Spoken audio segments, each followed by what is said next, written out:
दोस्तों, कैसे आप। आज हम स्टैंडर्ड 8 साइंस का चैप्टर नंबर 3 जिसका नाम है फोर्स एंड प्रेशर, इसका आज हम लेक्चर नंबर 3 स्टार्ट करने वाले हैं। तो लेक्चर नंबर 3 स्टार्ट करने से पहले मैं आपको पहले ही बता दूं कि मैंने लेक्चर नंबर 1 और 2 एकदम डिटेल वे में एक्सप्लेन करके पहले ही अपलोड कर दिया। तो अगर आपने पहले वो नहीं देखा है तो आप पहले वो देख लो। तो देखो, लास्ट लेक्चर में हम लोग ने क्या किया था, हम लोग ने इनर्शिया का पूरा पैराग्राफ खत्म कर दिया था और मैंने बोला था कि मैं प्रेशर से स्टार्ट करूँगा। ठीक है, तो अभी हम देखते हैं कि प्रेशर क्या होता है। आपने प्रेशर कभी ना कभी तो सुना ही होगा। अगर आप कोई चीज़ ज़ोर से दबाते हो तो आपको कोई बोलता है इतना प्रेशर मत लगा। अगर आप कोई नाजुक चीज़ पे या अगर आप बहुत ज़्यादा हाई प्रेशर लगा रहे हो तो मतलब उसको बहुत ज़ोर से अगर आप दबा रहे हो ऐसे करके, तो लोग बोलेंगे कि इस पर इतना प्रेशर मत लगा, ये चीज़ टूट जाएगी। तब ये प्रेशर होता क्या है, हम इसे इस लेक्चर में डिटेल में कवर करने वाले हैं।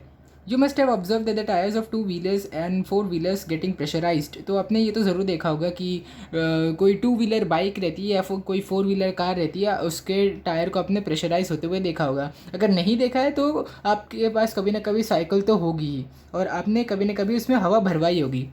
तो जब आप अपने साइकिल के टायर में हवा भरवाते हो, इसको आप बोलते हो प्रेशराइजेशन।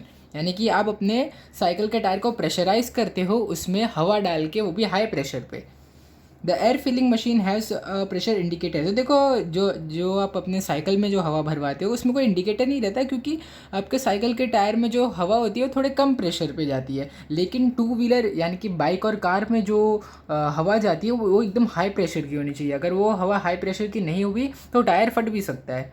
ठीक है, तो इसीलिए हमें इंडिकेटर एक चाहिए होता है। तो एक एयर फिलिंग मशीन होती है जो कि इंडिकेट करती है कि कितने प्रेशर से टायर में हवा भरी है। तो ये हमें एक्यूरेट मेजरमेंट में काम देती है, ताकि हम एकदम सही तरीके से उन टायर्स में हवा भरे और वो बाद में जाके फटे ना।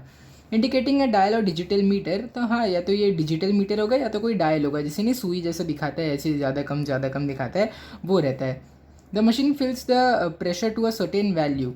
तो देखो, अब जैसे मतलब मान लो 100 ATM का प्रेशर चाहिए टायर में, तो 100 ATM का प्रेशर वो मशीन फिल करने के बाद अपने आप रुक जाएगी टायर में। ठीक है, you are aware that a force has to be applied for filling air in the bicycle tyre. तो हाँ, आपको तो पता ही है कि आपको भी एक फोर्स चाहिए होता है ताकि आप अपनी साइकिल में हवा भरो। तो देखो मान लो ये आपकी साइकिल का टायर है। मुझे उम्मीद है आपको अच्छे से दिख रहा होगा। ये देखो, ये आपकी साइकिल का टायर है, ये यहाँ पे ट्यूब है आपकी साइकिल का, और यहाँ से आप कनेक्ट करते हो एक दूसरा ट्यूब जिसकी पाइप गई होती है इसके अंदर। ये देखो, ये नहीं रहता, इस पे आप अपना पैर रखते हो, इस पे अपने आप हाथ रखते हो और ऐसे ऊपर खींचते हो नीचे करते हो, ऐसे ऊपर खींचते हो नीचे करते हो। तो क्या होता है कि इसके अंदर जो हवा भरी, जैसे आप ऊपर खींचते हो इसके अंदर हवा आके भर जाती है, फिर जैसे ही आप इसको नीचे करते हो तो ये पूरी हवा आपके टायर में चली जाती है। फिर जैसे आप वापस ऊपर करोगे वापस इसमें हवा भरेगी, फिर वापस जब नीचे करोगे तो वापस टायर, तो ऐसे धीरे धीरे करके आपका टायर में हवा भर जाती है। ठीक है, और ये एक आप फोर्स और प्रेशर लगाते हो इसके लिए। By applying force air pressure is increase and then air is pushed into the tyre. तो जैसे ही आप इस हैंडल पे नीचे की तरफ फोर्स लगाते हो तो उस फोर्स की वजह से इस हवा के ऊपर बहुत हाई प्रेशर लगता है और उसके कारण ये जो पाइप में से हवा रहती है इसके अंदर टायर के अंदर चली जाती है। अगर फोर्स एंड प्रेशर रिलेटेड, तो ऑब्वियस ही बात है फोर्स और प्रेशर एक दूसरे से रिलेटेड ही होते हैं। तभी तो अगर आपने यहाँ पे फोर्स अप्लाई किया तभी हाई प्रेशर के अंडर ये जो हवा होगी ये टायर में जाएगी। तो अगर आपने फोर्स ही नहीं लगाया तो हवा पे प्रेशर भी नहीं लगेगा और हवा खाली इसके अंदर रहेगी और टायर के अंदर भी नहीं जाएगी।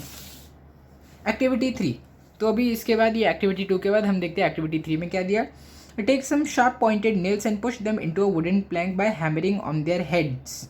ठीक है, now take a nail and hold it with its head on plank and hammer it down from the pointed end. तो आपको क्या बोला है एक्टिविटी में, आपको पहली एक्टिविटी का पार्ट नंबर 1 है।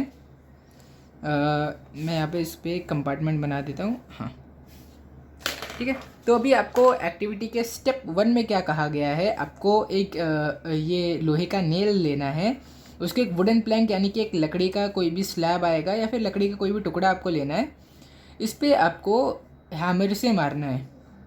ठीक है, तो देखो, जब आप इसको हैमर से मारोगे इसके इस एंड पे, हाँ, इसके ये हेड पे मारोगे और ये जो पॉइंटेड नेल है ये धीरे धीरे करके वुड के अंदर पियर्स करेगा और जब आपका हैमरिंग करके हो जाएगा तो ये कुछ ऐसा दिखेगा जो कि पूरे तरीके से इसके अंदर चले गया है। और यहाँ से हो सकता है अगर वो बड़ा रहे तो नीचे से दिखेगा अभी आपको, ये देखो ऐसा कुछ वो दिखेगा आपको इसके नीचे से जाते हुए। तो स्टेप 2 में आपको क्या बोला है कि आपको वही प्लैंक लेना है, यही आपको वुडन प्लैंक लेना है, और स्टेप 2 के अंदर आपको इस नेल को उल्टा रखना है, यानी कि जो खीला है आपको इसको उल्टा रखना है और फिर इसके ऊपर आपको हैमर मारना है। तो देखो अब क्या होगा, तो देखो जब आपने यहाँ पे हैमर मारा, यहाँ पे आपने फोर्स अप्लाई किया, तो यहाँ पे तो बहुत आसानी से अंदर चलेगा ये वुड के, लेकिन इस पर आप मारते रहोगे हथौड़ा, आप जितनी भी चाहे उतनी ज़ोर से आप हथौड़ा इस पर मारते रहो, ये अंदर नहीं जाएगा। अभी अंदर क्यों नहीं जाएगा, क्योंकि ये जो पॉइंटेड एंड है इसका एरिया बहुत ज़्यादा कम है, इसका सरफेस एरिया बहुत कम है। तो इसी वजह से अगर आप इस पर कम फोर्स भी अप्लाई करोगे तो ये बहुत ज़्यादा हाई प्रेशर से ये इसको ऐसे चीरते हुए अंदर चले जाएगा। लेकिन ये जो हेड है इसका एरिया इस पॉइंट के हिसाब से बहुत ज़्यादा है और प्रेशर एरिया के इन्वर्सली प्रोपोर्शनल होता है, यानी कि एरिया ज़्यादा होगा तो प्रेशर बहुत कम लगेगा। यानी कि अगर आपने इस पर हथौड़ा बहुत, चाहे आप अपनी पूरी ताकत से हथौड़ा अगर आप 10 बार 100 बार भी हथौड़ा मारोगे तो ये अंदर बिल्कुल नहीं जाएगा। अगर आपने 1000 बार मार दिया तो भी अंदर नहीं जाएगा। हो सकता है ये वुडन प्लैंक टूट जाए लेकिन ये उसके अंदर तो कभी नहीं जाएगा। तो वैसा क्यों है, क्योंकि इसका एरिया ज़्यादा है, और ये क्यों अंदर चलेगा, क्योंकि इसका एरिया कम है। तो चलो अभी आगे देखते क्या है। When pressing drawing pins into a drawing board they get into the board easily। हाँ, तो यहाँ पे आपको एक और एक्टिविटी है, वो मैं रीड करने की जगह आपको अच्छे से पूरी करके बता ही देता हूँ।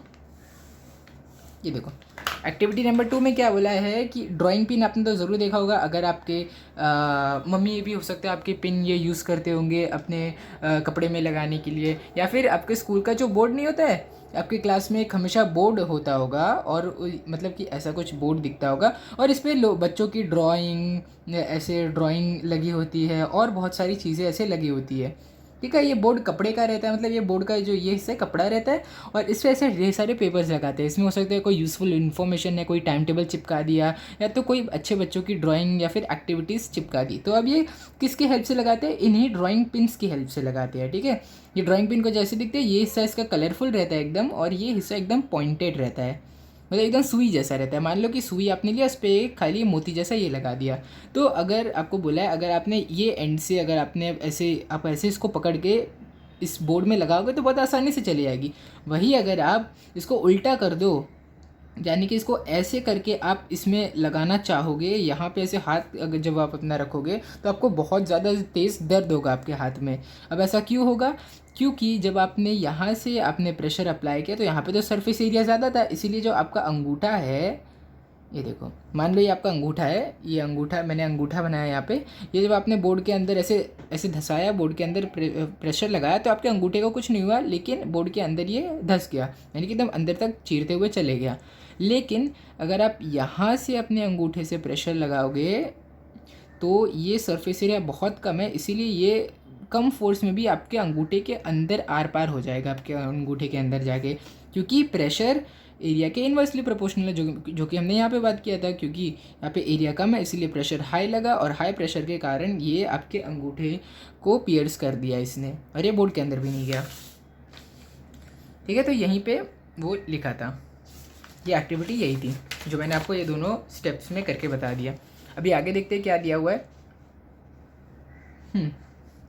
What is this simple experimental, ये सिंपल एक्सपेरिमेंट हमें क्या कहता है, ये सिंपल एक्सपेरिमेंट हमें ये कहता है कि प्रेशर किसी भी चीज़ का सरफेस एरिया जितना कम होगा उसका प्रेशर उतना ही ज़्यादा होगा। The nail easily penetrates into the wood from its pointed end, तो यहाँ पे ये क्या कहा गया है कि जो इसका पॉइंटेड एंड है इसके हेल्प से अगर आप हथौड़ा मारोगे तो ये आसानी से अंदर चले जाएगा। From this you will notice that when a force is applied on the head of nail it is easy to hammer into the plank। हाँ, तो यही यहाँ पे कहा गया है कि अगर आप इसके सर पे हथौड़ा मारोगे तो ये इसको इसके अंदर पियर्स करना बहुत ज़्यादा आसान होगा। क्यों आसान होगा, हमने रीज़न भी देख लिया। It is easy to cut the vegetables fruit with a sharp knife, a blunt knife does not work here. तो देखो यहाँ पे क्या कहा गया है, यहाँ पे कहा गया है कि अगर आपने एक एकदम तेज़ चाकू लिया है, मान लो ये एकदम तेज़ चाकू है, ठीक है, एकदम ख़तरनाक चाकू है, इसे आप अभी अभी इसकी ब्लेड आप एकदम सही करवा के लाए हो कि ये इतना शार्प है कि ये कुछ भी काट देगा। और वही अगर आप एक ऐसा चाकू लो जो कि थोड़ा ख़राब है, यानी कि इसकी धार तेज़ नहीं है, तो अगर आप इसे किसी मान लो ये आपका ऑरेंज है, ये भी आपका ऑरेंज है, अगर आप इसे बस एक स्लाइस हल्की सी आपने ऐसे कर दिया, ये ऑरेंज को 2 हिस्सों में बाँट देगा, है ना। ये देखो, इसको काट के इसने 2 हिस्सों में बाँट दिया। लेकिन इससे आप चाहे जितना भी ज़ोर से, आप एकदम ज़ोर से इसे घसते रहो घसते रहो घसते रहो, आखिर में जाके ये इस ऑरेंज को काटेगा, वो भी एकदम ख़राब शेप में, मतलब ऑरेंज का शेप भी एकदम ख़राब हो जाएगा इससे काटने के चक्कर में, क्योंकि ये तेज़ है ही नहीं और ये बहुत तेज़ है। ये एकदम परफेक्टली इसको आधा काट देगा और ये नहीं काट पाएगा।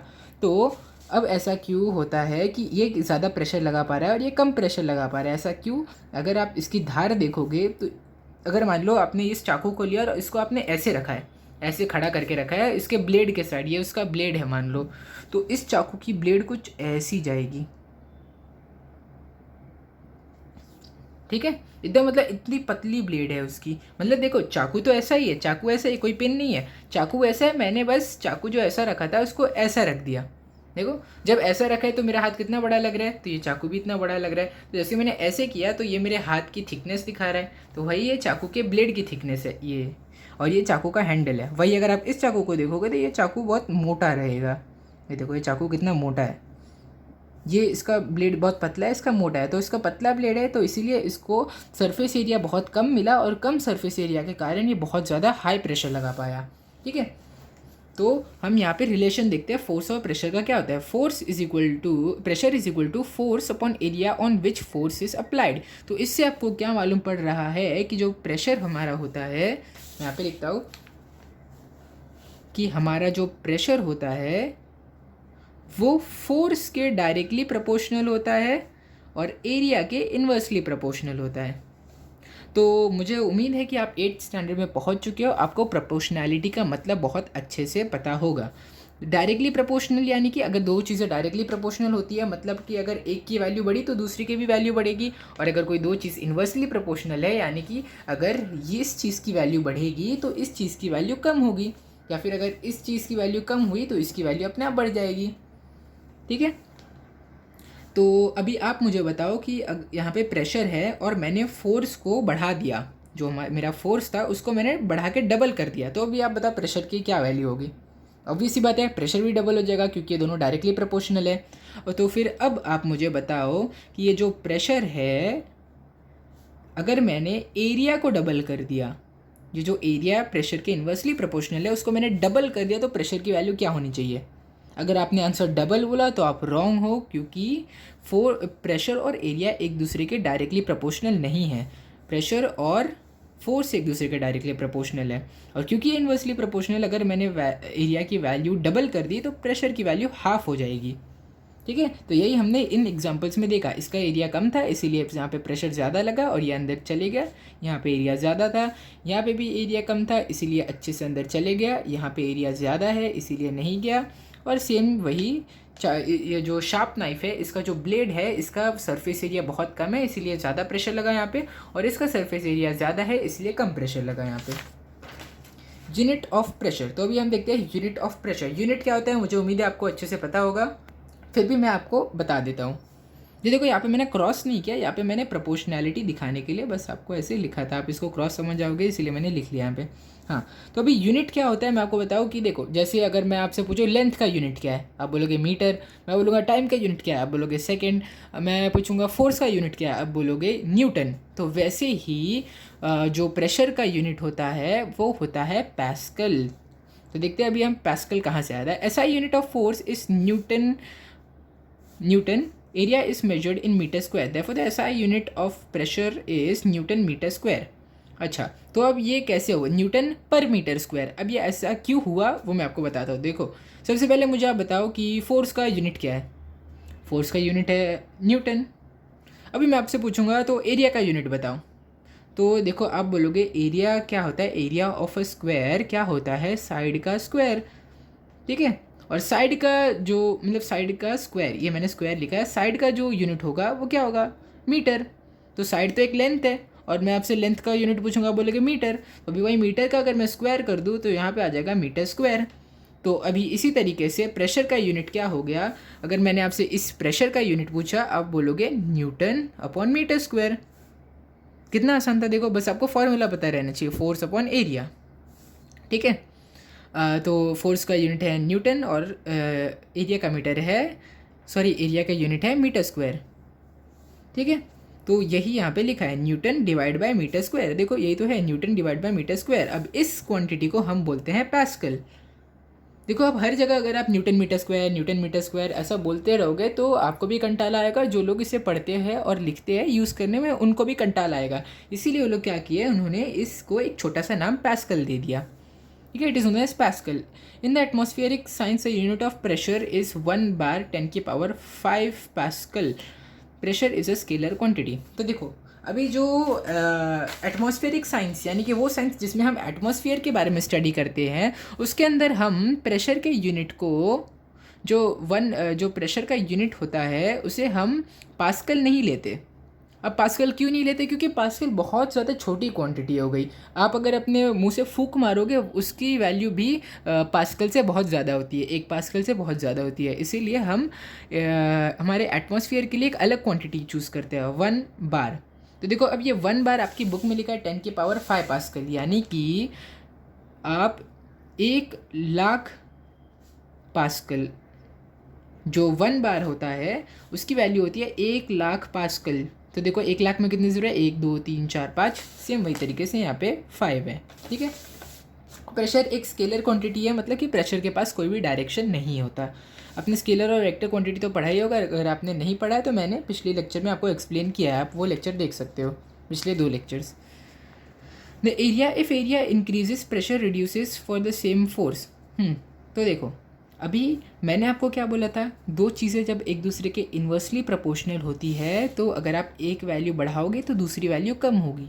ठीक है, यहाँ पे मैंने आपको लिखाया था, यहाँ पे वही लिखा है कि अगर एरिया बढ़ा तो प्रेशर रिड्यूस हो जाएगा। मैंने यहीं पे लिखा था एरिया की वैल्यू डबल कर दूँ तो प्रेशर हाफ हो जाएगा। ठीक है, pressure reduces for same force. हाँ, and if area decreases the pressure increases. तो सेम वही तरीके से अगर एरिया कम होगा तो प्रेशर बढ़ जाएगा। For example, due to natural adaptation, the bottom surface of camel's feet are broad, hence the camel's weight is exerted on a large area and pressure on the sand is reduced. तो ठीक है, मान लो एक camel जो होता है, एक मतलब नॉर्मल एवरेज कैमल जो होता है उसका वज़न करीब 250 से 300 किलो होता है। ठीक है, तो अगर आप मेरी ड्राइंग मैं थोड़ा रफ़ में बना रहा हूँ, आप समझ जाओगे अच्छे से, मैं खाली आपको समझाने के लिए बना रहा हूँ। ठीक है, तो मान लो ये है हमारा एक कैमल। कैमल कुछ ऐसा ही दिखता है, उसकी पीठ बहुत बड़ी रहती है ना। ठीक है, ये देखो ये है कैमल की पीठ और ये रही कैमल की पूँछ, और मैं कैमल के अभी पैर बना रहा हूँ। ठीक है, ये देखो, तो यहाँ पे आपकी बुक में क्या कहा गया है कि कैमल के जो पैर होते हैं वो बहुत ब्रॉड होते हैं, उसका जो ये होता है इतना बड़ा पैर होता है, इतना मोटा पैर होता है कैमल का। अब ऐसा क्यों होता है, क्योंकि वो रेत पर चलता है।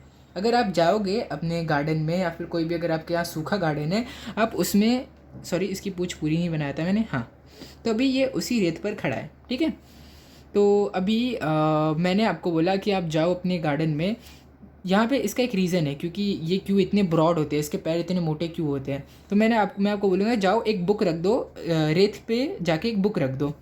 ठीक है, और बुक का वज़न होना चाहिए कुछ 2 किलो। ठीक है, तो ये 2 किलो की आपने बुक रख दिया रेत पे, मतलब ये सैंड पर, और फिर मैं आपको बोलता हूँ कि जाओ एक पिन लो और उसके ऊपर 2 किलो का वज़न अपने अंगूठे से डालो।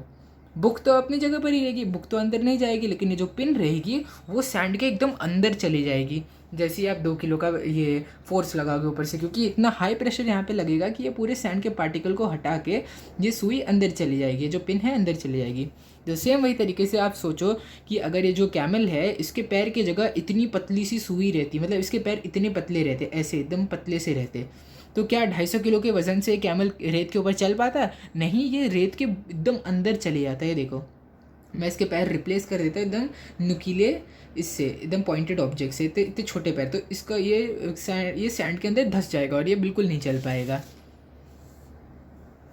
ठीक है, तो यही नेचुरल अडेप्टेशन बोला गया है कि इसीलिए इसके जो पैर के नीचे के जो फीट होते हैं एकदम मोटे होते हैं।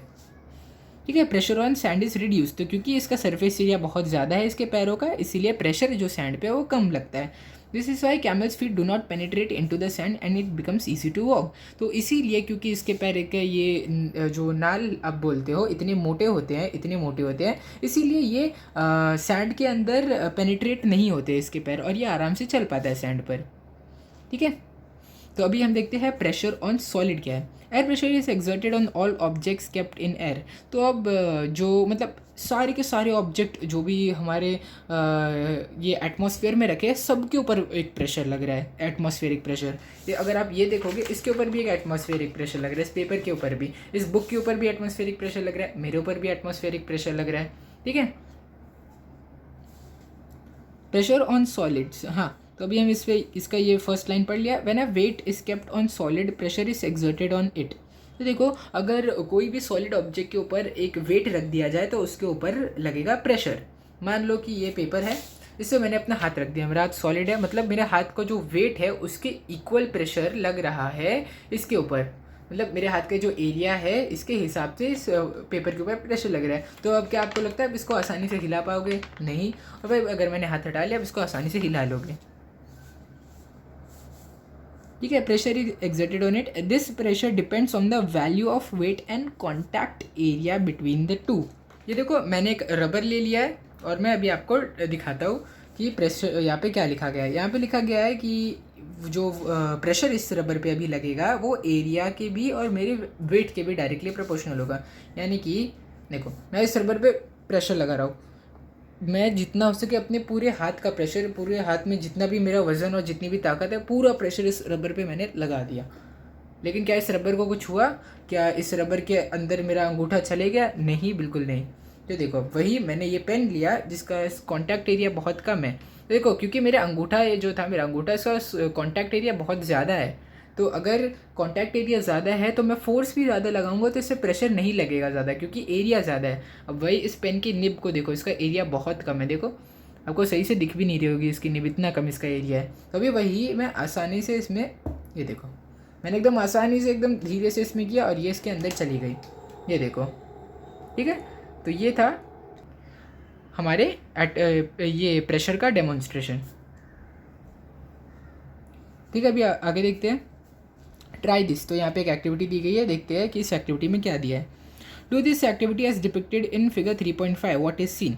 तो यहाँ पे आपको क्या बोला गया है, पहले आप एक प्लैंक लो, वुडन प्लैंक, यानी कि लकड़ी का एक टुकड़ा लो, उसको दो सरफेसेस के बीच में ऐसे रखो और सारी बुक को इवनली स्पेस ऐसे तरीके से रखो। तो देखो, इस बुक का जो वेट है, इस बुक का वेट मान लो 1 kg है, ठीक है, और इसका एरिया मान लो 1 मीटर स्क्वायर है, ठीक है। तो अभी यहाँ पे क्या हो रहा है कि ये जो फोर्स आप लगा रहे हो ये 1 मीटर स्क्वायर पे लग रहा है, ये फोर्स भी 1 मीटर स्क्वायर पे लग रहा है, 1 किलो का फोर्स ये भी 1 मीटर स्क्वायर पे लग रहा है, क्योंकि ये बुक भी सेम है तो दोनों का एरिया सेम होगा। ये भी सेम फोर्स लग रहा है, ये भी सेम फोर्स लग रहा है। तो अब ये प्लैंक नीचे नहीं जा रहा। क्यों नीचे नहीं जा रहा है? क्योंकि अभी बहुत कम हमारा जो प्रेशर लग रहा है इसके ऊपर, इस प्लैंक के ऊपर बहुत ज़्यादा कम लग रहा है, ठीक है। यहाँ पे भी 1 मीटर स्क्वायर पे 1 kg का प्रेशर लग रहा है, यहाँ पे भी 1 kg का वेट है और 1 मीटर स्क्वायर एरिया पे लग रहा है। तो इस प्लैंक पे कुछ ज़्यादा कुछ चेंजेस नहीं आएंगे क्योंकि प्रेशर कम लग रहा है। लेकिन जैसे ही मैं इन चारों बुक्स को एक के ऊपर एक के ऊपर एक रख दिया, तो जो 4 किलो का प्रेशर है, मतलब 4 किलो वेट है, इसका जो पूरा फोर्स लग रहा है ये सिर्फ इतने से एरिया पे लग रहा है, 1 मीटर स्क्वायर, यानी कि एक बुक के इक्वल एरिया में 4 बुक्स का प्रेशर लग रहा है। तो इसीलिए इस पर इतना ज़्यादा प्रेशर लगेगा कि ये बीच में से थोड़ा नीचे जाने लगेगा, ऐसे नीचे करके जाने लगेगा, ठीक है। तो अगर, तो देखो, ये जो पेन है ये भी, अगर देखो मैं अपने पूरे हाथ से इस पर प्रेशर लगा रहा हूँ, ये मुड़ नहीं रही है, लेकिन वही अगर मैं अपने दोनों अंगूठों से एकदम बीच में प्रेशर लगाऊँ, ये देखो ये कैसे मुड़ गई ये पेन। अब देख रहे हो ये पेन कैसे मुड़ गई? ये देखो, ये पेन देखो कैसे बेंड हो गई, सेम वैसे ही बेंड हो गई जैसे ये बेंड हो रहा है, ये वुडन प्लैंक बेंड हो रहा है। ये देखो, प्रेशर लगाया मैंने बीच में तो बेंड हो गई। वही अगर मैं पूरे हाथ से ऐसे प्रेशर लगाऊँ तो ये बेंड नहीं होगी। Use a brain power, you must have seen a vegetable vendor carrying a basket on her head. तो आपने ज़रूर देखा होगा कभी कि कोई जो सब्ज़ी बेचने वाली है वो अपने सर पे पूरा बास्केट रखती है उससे वेजिटेबल से भरा हुआ। देखो कुछ ऐसा ऐसे रहते हैं वो, मतलब ये बास्केट है, इसमें ढेर सारी सब्ज़ी या फिर कोई अगर बर्तन बेचने वाली है तो वो भी ऐसे रखते हैं। तो ये ऐसे रख के चलते हैं, ठीक है। She keeps a twisted piece of cloth on head below the basket, how does it help. तो अब आपने देखा, देखो मैंने यहाँ पे बनाया भी है वो, आपने ज़रूर देखा होगा कि ये पॉसिबल तो नहीं है कि इतना बड़ा ये अपने सर पे लेके आराम से घूम सको। क्यों, तो फिर ये ऐसा क्यों करते, ये ऐसा कैसे कर पाते, ये एक कपड़ा अपने ऐसे गोल सा लपेट के अपने सर के ऊपर इस वेजिटेबल के बास्केटों को रख लेते हैं। तो अब ये करने से क्या होता है कि ये जो वेजिटेबल का बास्केट है इसको सपोर्ट मिलता है। मतलब एक अभी देखो जो वेजिटेबल वेंडर, इसका सर तो ऐसे गोल है, लेकिन इस ऑब्जेक्ट को रहने के लिए एक ऐसी प्लेन जगह चाहिए। तो जैसे ही वो अपने सर पे ऐसा कपड़ा बांध लेगी तो जो बास्केट है उसको एक प्लेन जगह मिल जाएगी उसके सर पे रहने के लिए, तो तभी ये उसके सर पे बैलेंस हो जाता है। We cannot stand at one place for long time, how then can we sleep on a place for 8 and odd hours। तो देखो यहाँ पे क्या कहा गया है कि हम ज़्यादा देर तक खड़े नहीं रह सकते। हो सकता है ज़्यादा से ज़्यादा हम 3 घंटे तक खड़े रह जाए। 3 घंटे 4 घंटे खड़े रहने के बाद तो हमारे पैर में इतना खतरनाक दर्द होगा कि हमें अपने आप ही बैठना पड़ेगा। लेकिन ये यहाँ पे क्या कह रहे हैं कि हम 8 घंटे लगातार कैसे सो लेते हैं। तो अब हम इसीलिए सो लेते हैं, ये तो कॉमन सेंस है, आपको भी पता होगा।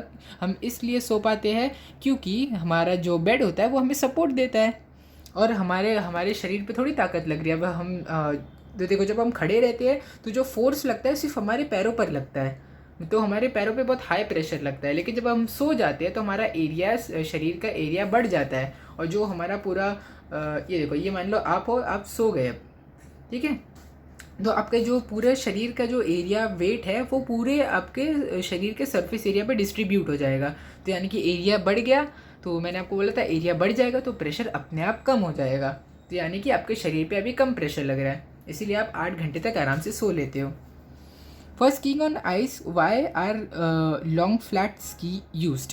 तो अब ऐसे एकदम बड़े से जब भी आप स्कीइंग करने जाते हो, आपने देखा होगा, अपने कार्टून में देखा होगा या फिर आप कभी गए भी होगे कि जो स्कीइंग करते हैं जो लोग ऐसे स्कीइंग करते हैं उनके मतलब हाथ में तो ये रहते ही है, ये देखो,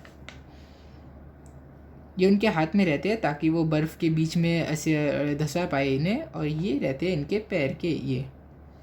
अब ये एकदम लंबे रहते हैं, ये देखो, ये इसने अपने हाथ में पकड़ के रखा है जिसकी हेल्प से ये नेविगेशन करेगा। और ये है उसके जहाँ पे पैर इसके लगे हुए हैं, ये देखो इस पे इसके पैर लगे हुए हैं। तो अब ये ऐसा लंबा सा पतला सा क्यों रहता है? अब ये इसलिए रहता है ताकि आपके पैर का जो प्रेशर है वो कोई भी बर्फ़ पे ज़्यादा ना लगे और आपका पैर जो है बर्फ़ के अंदर नहीं धंस जाए। वरना अगर आप ऐसे जाओगे ना तो ये आपका पैर बर्फ़ के अंदर धंस जाएगा, क्योंकि बर्फ़ ना बहुत नाजुक होती है। जैसे ही आप अपना पूरा पैर रखोगे बर्फ़ के अंदर आपका पैर ऐसे करके अंदर चले जाएगा। लेकिन इसके हेल्प से जो एरिया है आपके बॉडी का वो बहुत ज़्यादा बढ़ गया। रुको, मुझे लगता है आपको अच्छे से समझ नहीं आ रहा, मैं इसको अच्छे से बनाता हूँ। ये देखो, इसके अंदर आप अपना पैर ऐसे डालते हो, ये मैंने यही बनाया, इसके अंदर आप अपना पैर डालते हो और स्कीइंग करते हो। तो इसके हेल्प से आपका एरिया जो है बहुत ज़्यादा बढ़ गया, और जब एरिया बहुत ज़्यादा बढ़ गया तो प्रेशर कम लगेगा, और जब प्रेशर कम लगेगा तो आप बर्फ़ के अंदर नहीं जाओगे।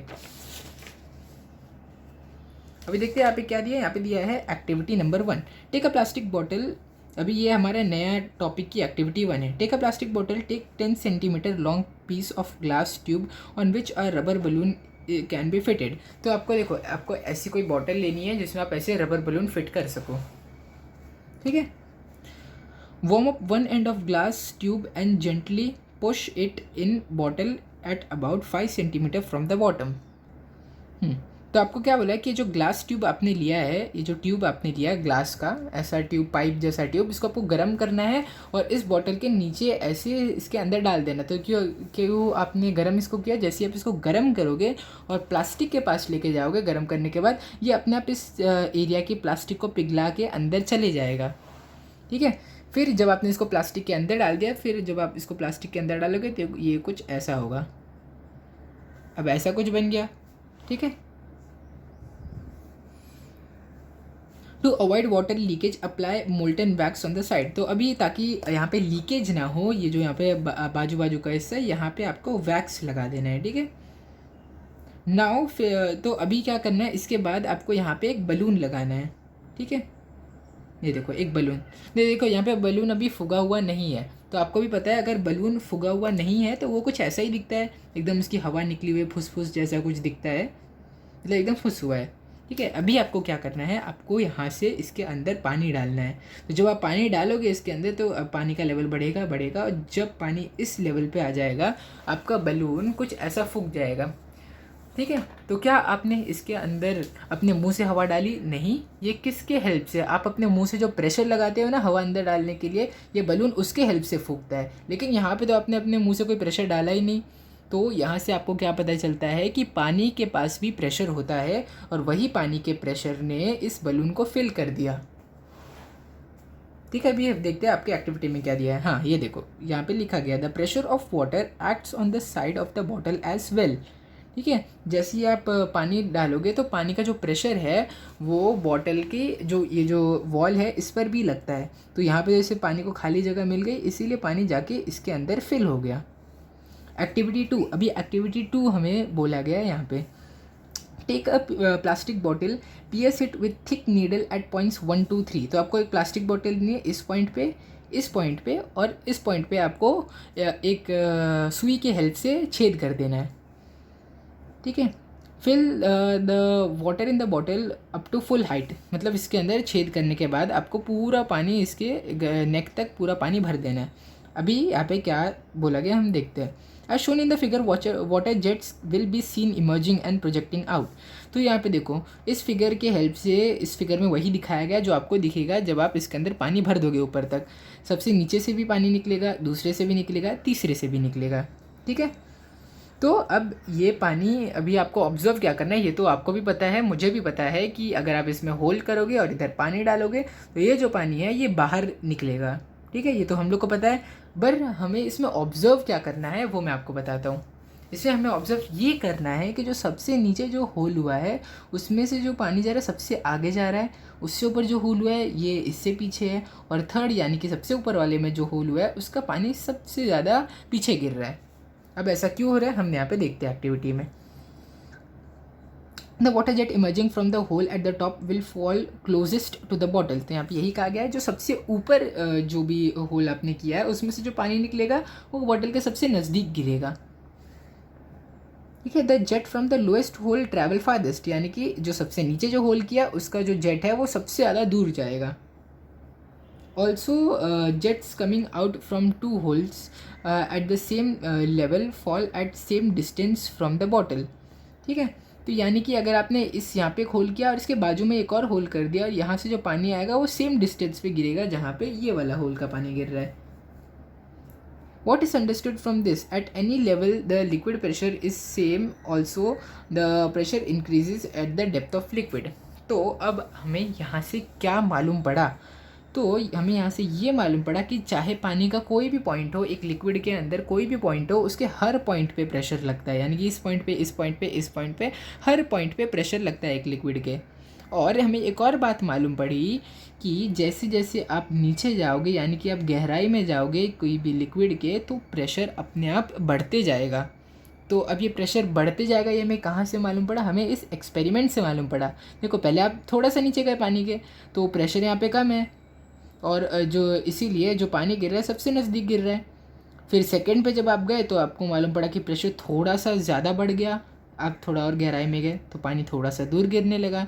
वही अगर आप और नीचे गए तो प्रेशर और बढ़ गया, पानी और दूर जाने लगा। तो इससे आपको क्या मालूम पड़ता है कि पानी के टॉप पे, यानी कि कोई भी लिक्विड के टॉप पे सबसे कम प्रेशर लगता है और उसके बॉटम पे सबसे ज़्यादा प्रेशर लगता है। तो अभी हम देखते हैं आगे, हमें गैस प्रेशर दिया हुआ है, तो मैं अभी आपको ये पैरा पढ़ा के लेक्चर एंड कर दूंगा, ठीक है। तो नेक्स्ट लेक्चर में हम देखेंगे, इस पूरे चैप्टर को ख़त्म कर देंगे, ठीक है। तो नेक्स्ट लेक्चर थोड़ा सा लंबा होगा इसलिए मैं ये लेक्चर थोड़ा सा छोटा रख रहा हूँ, ठीक है।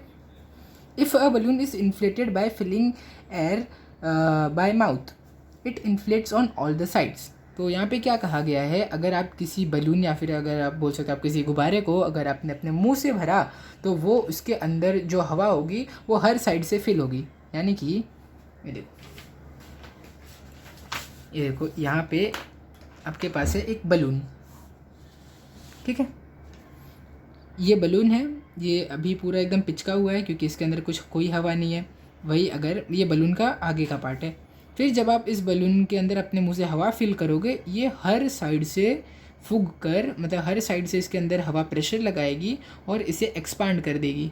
तो इसकी वजह से क्या होगा, जब आपने अपने मुंह से हवा इसके अंदर प्रेशर से डाली तो ये हर साइड से इक्वली एक्सपांड होगा। ऐसा नहीं है कि ये जो बलून में अगर आपने हवा डाली तो खाली यहाँ से एक्सपांड होगा और यहाँ से ऐसा नीचे से पिचका ही रह जाएगा, या फिर यहाँ से एक्सपांड होगा और नीचे से पिचका रह जाएगा। ऐसा नहीं होगा, ये हर साइड से इक्वली इसका साइज़ बढ़ेगा। यही यहाँ पे लिखा हुआ है। If a pin hole is created in the balloon, air leaks out and the balloon does not inflate fully. तो अगर आपने भी कभी भी देखा होगा कि अगर आप एक बलून को बहुत ज़्यादा आपने यूज़ कर लिया तो उसमें गलती से एक छोटा सा होल हो सकता है, ठीक है। ये छोटा सा होल हो गया मान लो। फिर अभी अगर आप अगली बार इस बलून को फुलाने जाओगे तो जैसे ही आप इसके अंदर अपने मुंह से हवा डालोगे तो ये जो हवा होगी इसके यहाँ पे तो प्रेशर लगाएगी, लेकिन यहाँ से हवा बाहर लीक करने लगेगी। अब क्योंकि हवा लीक हो रही है इसीलिए इस बलून का साइज़ अच्छे से नहीं बढ़ेगा, क्योंकि जो हवा आप अंदर डाल रहे हो आधी से ज़्यादा हवा सीधा बाहर लीक हो रही है।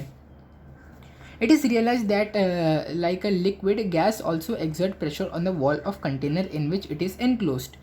अच्छा, तो देखो जैसे ही आपने यहाँ पे देखा कि ये जो पानी है इसके ऊपर प्रेशर लगा रहा है, इसके वॉल्स के ऊपर प्रेशर लगा रहा है और इसी प्रेशर के कारण जैसे ही होल हुआ तो पानी तो अपने आप आगे निकल रहा है।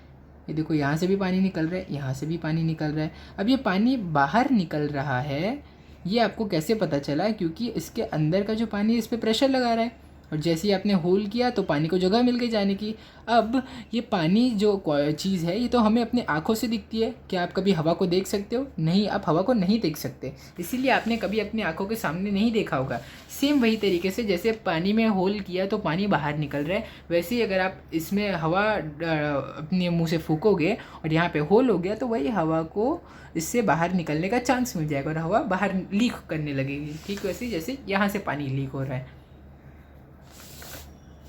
ठीक है। तो देखो इससे हम क्या कंक्लूड कर सकते हैं कि सेम वैसे तरीके से जैसे लिक्विड प्रेशर लगाता है वैसे ही हवा भी प्रेशर लगाती है कंटेनर के अंदर। All gases and liquid have a common name fluid. तो देखो अब से अगर आप फ्लूइड, अगर आपको किसी ने कभी भी कहा कि फ्लूइड क्या होता है, आपको ये नहीं बोलना है कि फ्लूइड लिक्विड होता है। फ्लूइड आपको ये बोलना है कि फ्लूइड हम लिक्विड और गैसेस दोनों को बोलते हैं। ऐसा नहीं है कि खाली आप लिक्विड को फ्लूइड बोलते हो, गैसेस को भी आप फ्लूइड ही बोलते हो। Fluid in a container exert pressure from with in on the walls and bottom of the container. तो यहाँ पे क्या कहा गया है कि मान लो ये कंटेनर है, मैंने एक कंटेनर ले लिया और इसके अंदर मैंने कोई फ्लूइड भर दिया। अब ये फ्लूइड कुछ भी हो सकता है, या तो ये हवा होगी या तो ये कोई पानी होगा, कोई लिक्विड होगा, कोई भी फ्लूइड, और मैंने यहाँ पे इसे बंद कर दिया। तो अब क्या होगा कि ये जो इसके अंदर हवा या कोई भी लिक्विड है इसके वॉल्स पे प्रेशर लगाएगी बाहर के साइड पे। ये जो मैं एरो बना रहा हूँ प्रेशर का हमारा डायरेक्शन है, इसमें भी प्रेशर का ये डायरेक्शन मैंने यहाँ पे बनाया था, ठीक है। तो देखो ये इसके बॉटम पे भी और इसकी दीवारों पर भी प्रेशर लगाएगी। तो अब इसी प्रेशर को हम क्या बोलते हैं? Gas pressure. अब ये गैस प्रेशर हम कलेक्टिवली इसको भी बोलेंगे, लिक्विड प्रेशर को भी और गैस के प्रेशर को भी। A fluid is enclosed in a container exert its pressure equally in all direction at a point within the fluid। तो देखो अब ये पॉइंट, ये पॉइंट है, यहाँ इस पॉइंट से जो फ्लूइड है हर जगह इक्वली फोर्स लगाएगा इस लिक्विड के। मतलब इस वॉल पे जो फोर्स लगेगा इस वॉल के फोर्स के इक्वल होगा। यहाँ पे जो फोर्स लगेगा ये हर जगह इक्वली फोर्स लगाएगा। ऐसा नहीं है कि यहाँ पे ज़्यादा फोर्स लगाएगा, यहाँ पे कम फोर्स लगाएगा, या फिर यहाँ पे ज़्यादा फोर्स लगाएगा, यहाँ पे कम लगाएगा। हर जगह ये इक्वल फोर्स लगाएगा। तो ठीक है, मुझे उम्मीद है आपको ये गैस प्रेशर वाला पैराग्राफ एकदम अच्छे से समझ गया होगा।